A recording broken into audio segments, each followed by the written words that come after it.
I kind of studied art at school, so I was very much interested in art. Always had an interest for fast cars and aeroplanes and things like that, but art was kind of my hobby and what I was sort of naturally tended to go in that direction. So I was going to study fine art, and then I actually did it one summer when I was about 17, 18 years old, just concentrated on my art. And realized that that I would probably go crazy if I just did art full time, because you're kind of a little bit in your own world, you're not really interacting very much with other people. So I sort of panicked and thought, what do? I can't do this. And then I kind of had lots of advice from careers people, and I was lucky enough that my father was in education, so he was able to put me in contact with different people. And we looked at things that I was good at and did various tests and blah, blah, blah. And 2 jobs came out. One of them was a pilot, and one of them was a designer. And so I applied for both at the same time. I applied to be a jet pilot in the military, and I applied to be a designer. And I found, when I was looking through design books, I found a small sketch of a car. I thought, and it was only then when I realized somebody actually designs cars. I'd never actually realized that people draw cars. You can actually get paid for drawing cars for a living. So I applied for this university to study car design. It was the only university in England which does car design. And I applied at the same time to join the RAF. And I said, whoever says yes first, I will do. So it was kind of a really spontaneous thing.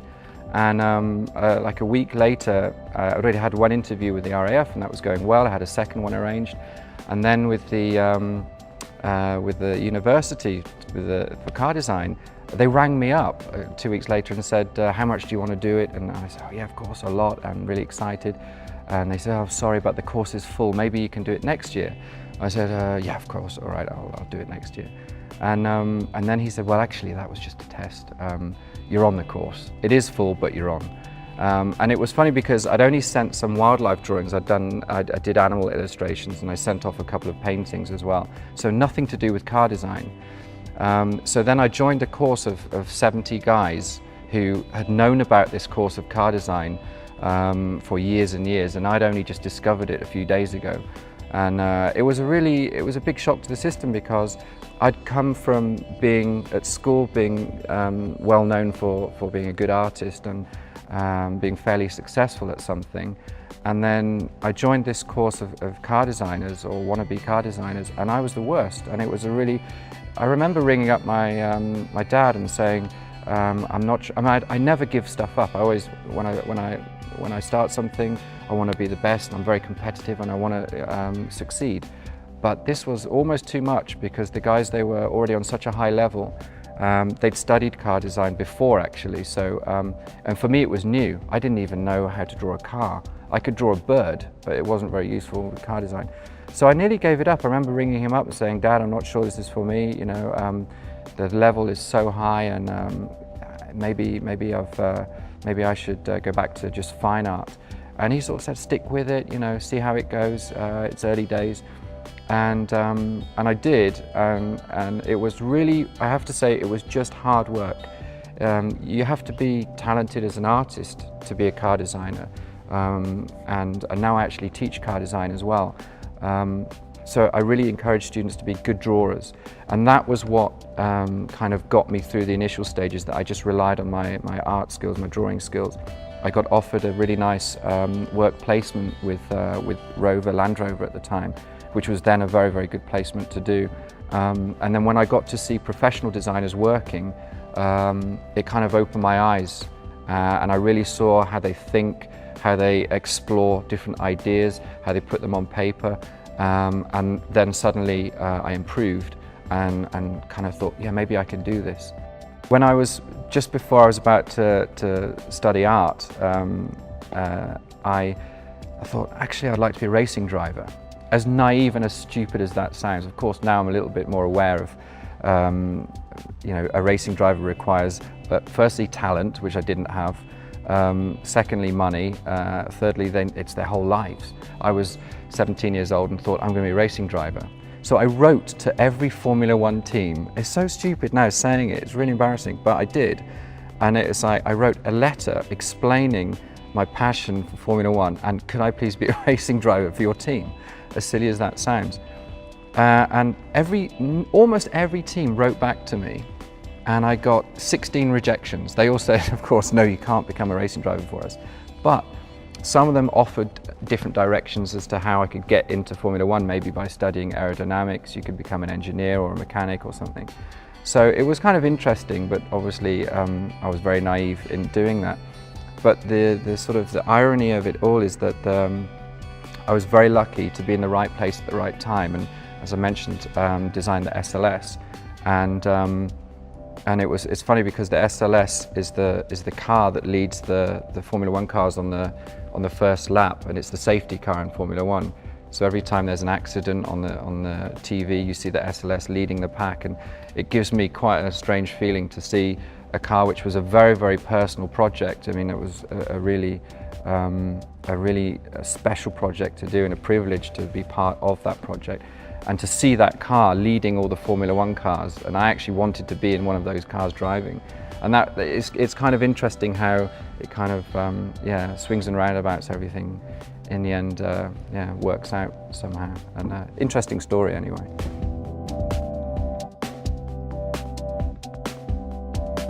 So the design challenge of the CLA was to create a compact four-door coupe. So if you could imagine, we've today got the CLS, which is our large four-door coupe, and we wanted to create almost like a baby brother of that car, based on a smaller platform, on a smaller package. We've actually got the same wheelbase as the A-Class. So the platform already existed, but we wanted to create a completely new car. So on paper, literally something completely new, which is very rare for a designer to be able to do. Normally you have an existing car and you update that car. It's very rare that you get the chance to create something completely new from a white piece of paper. And that was the brief for that car. The brief was to do something emotional, something that would attract new customers to the brand of Mercedes. So you have people who would maybe perceive Mercedes as more established, safer looking cars, or conservative cars for older people. And the brief was really to attract new customers to the brand. People like ourselves, younger people who might normally go for another brand, and then they're surprised because they see that Mercedes come up with something unexpected, something that kind of is a little bit provocative.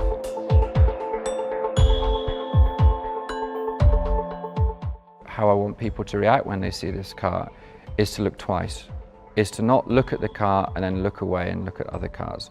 When this car is in traffic, people should stare at it a little bit longer than they would a normal car, and not people who are necessarily interested in cars. You know, for me, the success of a car is when a little kid smiles at the car and points at it when he's crossing the road and you're at the traffic lights, or people who wouldn't necessarily buy car magazines or watch car programs. I've seen, so I'm lucky enough to drive the car at the moment, the CLA. I have a CLA, and it does get that reaction. When you're driving the car, people haven't seen something like this before. They look twice, they smile, they ask what it is when you stop at traffic lights, when you stop in a petrol station. And it's that X factor. People don't know why they're looking twice, why they're staring at it. If you ask someone, why do you like it? They'll say, well, it looks good, but why does it look good? That's my job, to know why it looks good. A lot of people subconsciously appreciate things. So I don't expect people to appreciate the design and be able to explain why they do in detail. That's a subconscious thing. I can explain why I think you like it and why what I did, or certainly the design ingredients on the car, why they create a more emotional statement. And that can be explained in detail. But essentially what I want is that people just look at the car and go, wow, that's sexy, that's an attractive product, I would like to have it. I got into car design because I'm very visual. I love sexy shapes. We talked about Concorde earlier. Concorde makes me just go, wow. I get goose pimples when I see Concorde. It's the most beautiful, sexy shape in the world. I like old Porsches from the 80s with the sexy wings on the form. I have one, and I bought it because I love it. When I drive it, I'm not even that impressed with how it drives. But when I get out of the car and I look at it, I think, wow, I'd love to drive it again. The ironic thing is that actually I don't really want to drive it. I want to sit outside the car and just look at it. So it's that X factor, it's that desirability. I just want people to like it and to want to look at it. And that's the biggest compliment in the world.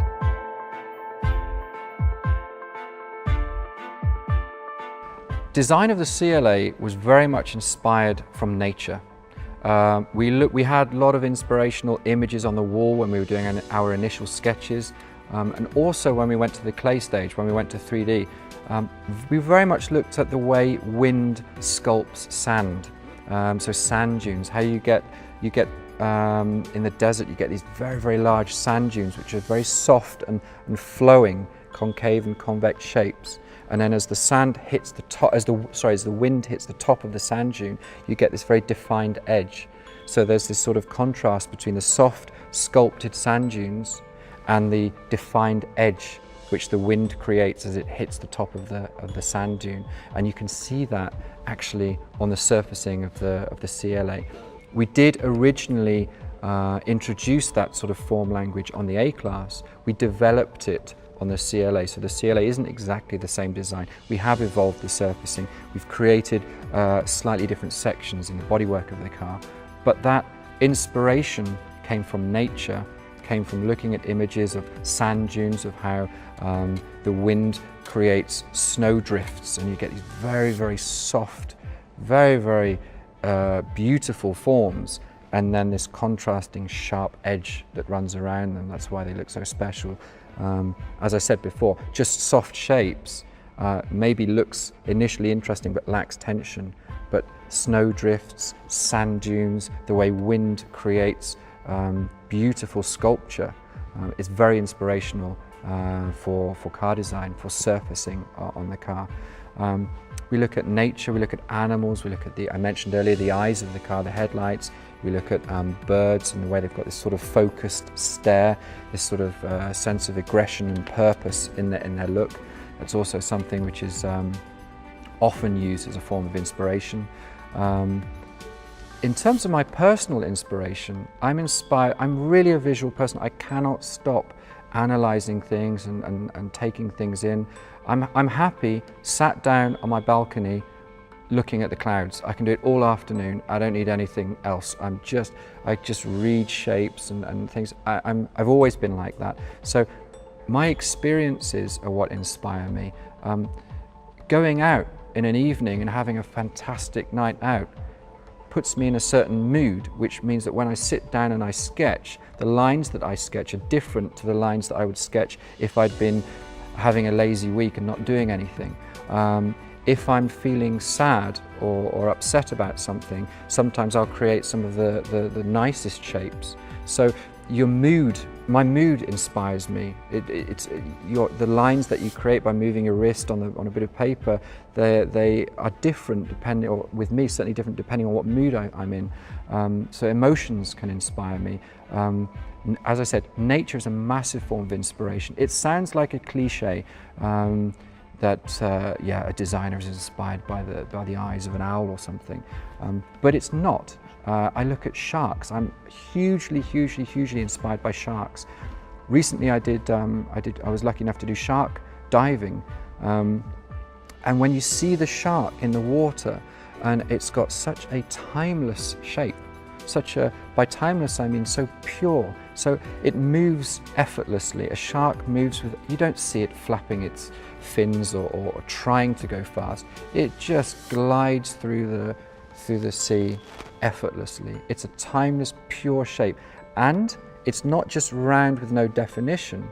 It's got one crease running from the front of the nose to the rear to its tail, and that defines the shape of the shark. So the shark has structure, has definition, has a direction in the water. But sharks inspire me. They're very much a timeless, unique, pure form that hasn't changed over thousands and thousands of years. And I think if you can translate some of those qualities into car design, you create shapes which are pure, which will always be appreciated.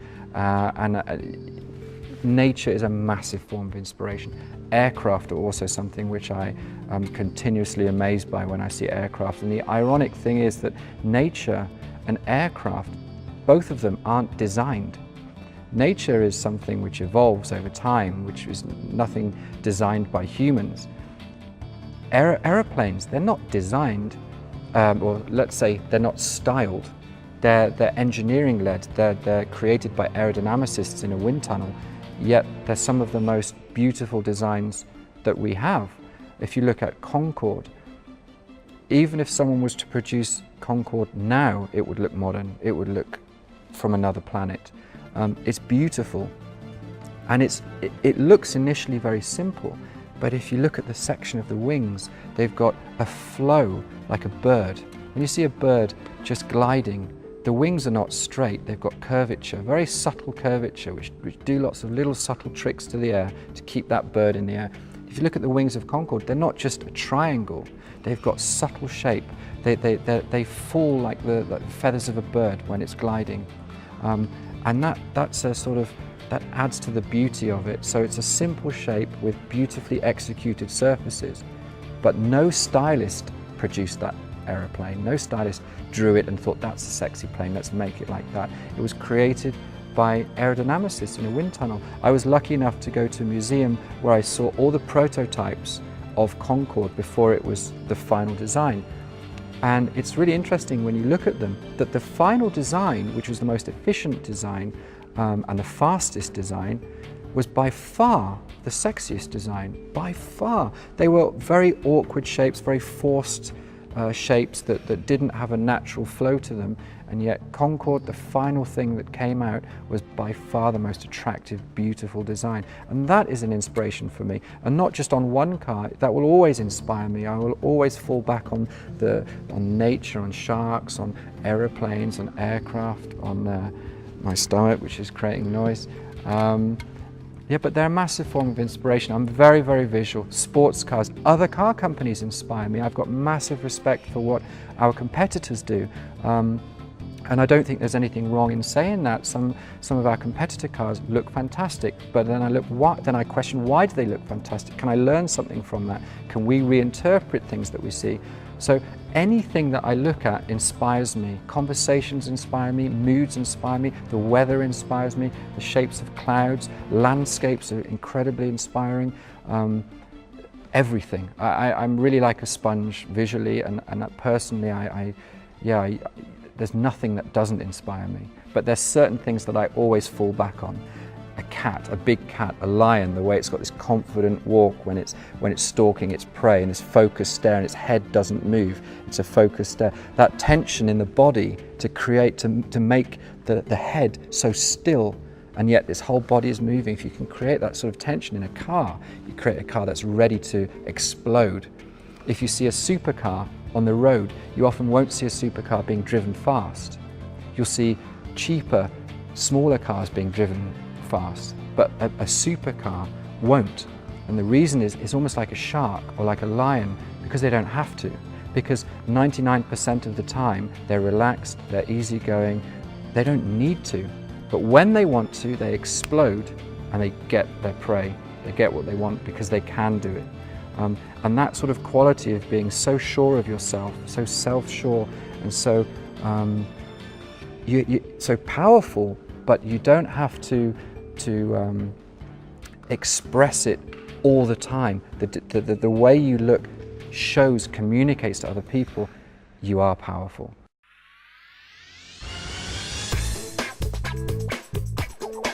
I want people to look at the CLA and realize that it's something different, something unique that they haven't seen before.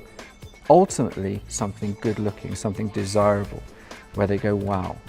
If I can create, if I'm driving the car and people look twice at the car, then it gives me a good feeling. You can tell if someone's impressed or not.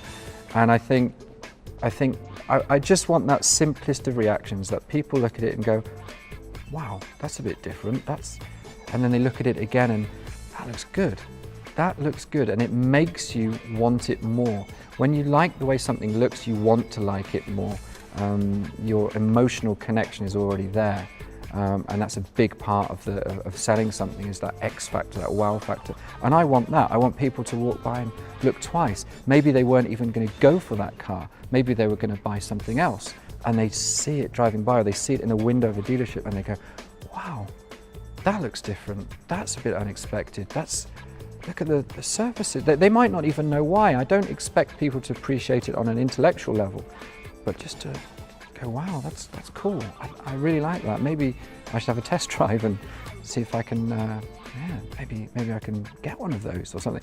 I just want that feeling, that kind of fascination. And if they can, if people can have that reaction, then I think we've succeeded in the design of the car. Certainly, I fit in the target market for this car. I'm maybe one of the younger buyers, but it's certainly aimed at attracting younger customers, people that wouldn't necessarily go for a Mercedes as their first car. But not exclusively that. It should also appeal to other people. It's not a polarizing car in the sense that only people that would have gone for other brands will go for it, or only young people. I think it's wrong to be too narrow-minded in your target market. Why I think it appeals to new buyers, to younger people like myself, is because it has the ingredients of what we aspire to in a Mercedes. We aspire to the authority and the status of a Mercedes, the image of a Mercedes, and it certainly has that. You see the face of the car from a distance and you know it's a Mercedes coming towards you. So it clearly has the Mercedes identity, but it has something new as well, that it's a car that can fulfill many different qualities. You can drive this car for fun. It's a dynamic car to drive. It is a sporty car to drive. You can drive it in a relaxed manner. It's quiet, it's luxurious. You can pull outside an expensive hotel and it will look special. It will look as special as cars twice its value. You can be in traffic and have the wow factor. Or you can drive calmly and serenely and have the feeling that you're in something very elegant. You've got the Mercedes face on the front of the car with a central star. People see the car from a distance, and it's that sort of respect. It's a Mercedes. So I think it's that the car is very dynamic. You can't put it in a corner and label it as one thing. And I think that's why it's a car which can really appeal to a wide range of people, and also to people that maybe before wouldn't have considered a Mercedes because there didn't exist a product within the brand that appealed to them. And now that car, the CLA, has those qualities that maybe before they had in other car companies. Now they've got it in a brand new, exciting product, which is a Mercedes, which doesn't exist anywhere else in the car market. There is nothing like it. It's unique. So you're buying something exclusive, but you're buying something which is dynamic, which can fulfill different roles.